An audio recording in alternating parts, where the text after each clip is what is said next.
We are going to do mole to mole stoichiometry, and we're going to do this using mole ratios. Here is our first problem, and the first thing you always have to do is balance the equation. So I have one magnesium here, one magnesium there, two bromines there, two bromines there, two chlorines there, two chlorines there. And this one happens to be balanced, written just as is, but you need to check every time. If you don't have a balanced equation, those coefficients that you use for your mole ratio will not be correct.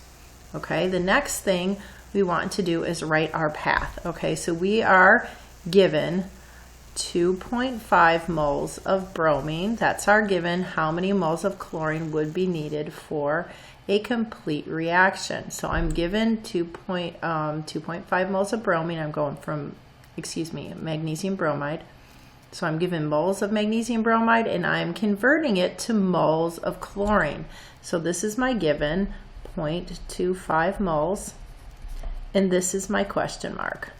Okay, so how do I do that? I write down my given number, 0.25 moles of MgBr2, and then I'm going to convert.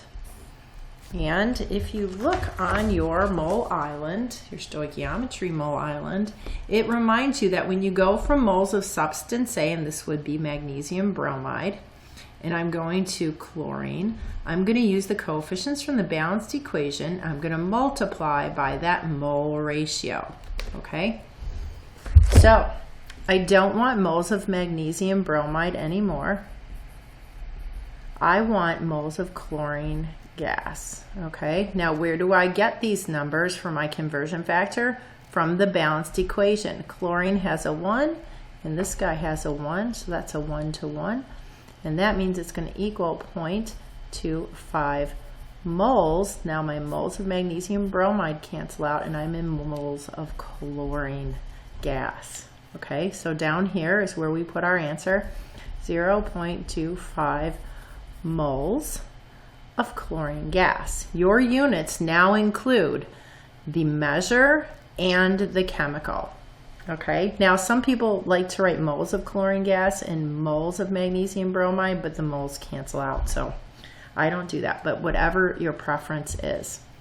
Okay, so let's do number 2. They give us 3 moles of aluminum, and then they want us to find how many moles of iron. Okay, so the first thing we have to do is balance this equation. I have 2 aluminums there, so I have to put a 2 there.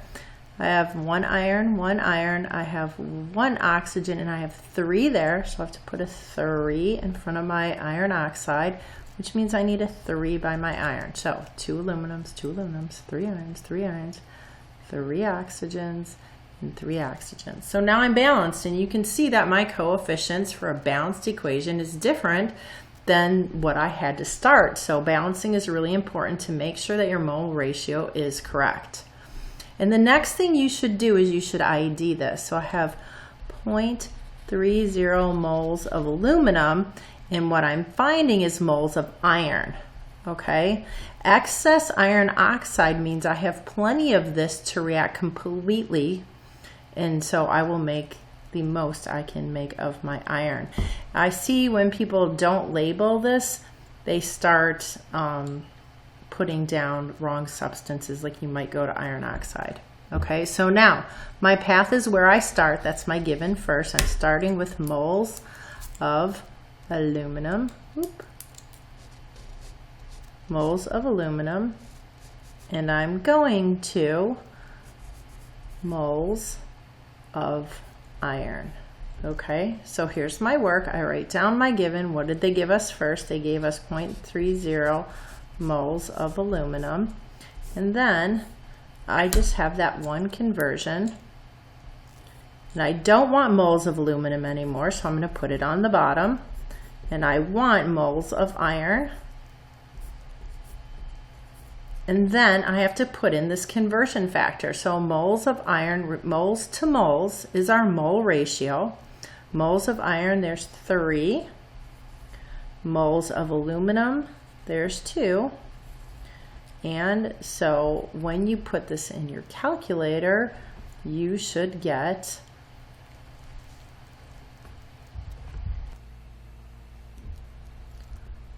0.45. And remember, my moles of aluminum are gone, so I've solved for moles of iron. And then here I did put the moles to moles so you can see how they cross out. Okay, so my answer with units is 0.45 moles, which is my measure, and iron, which was the chemical I was solving for. And that's how you're going to set all this up. I'm going to do one more with you because it's written a little differently. It's going to be number 8, and solve for the number of moles of the underlined. Okay, so they give you this that you're given to start, and I'm solving for Br2. So this is my question mark, and I start with 0.4 moles of sodium. Okay, so what we have here is our given, 0.40 moles of sodium, and then I'm going to convert. Okay, and it looks like these are balanced for you, so that's, I still have to reword that. That sounds funny.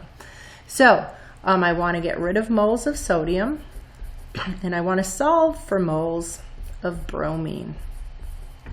And in my balanced equation, moles of sodium is 2, moles of bromine is 1, and that is going to give me 0.20 moles of bromine. Okay, so my answer is 0.20 moles of bromine. And so the rest are balanced for you, and this is how this problem reads. They give you this, and what you're solving for is the underlying guy. So this one you're solving for acetic acid, and this one you're solving for calcium nitride. Okay, because they're the underlying guys given this, which is your starting number.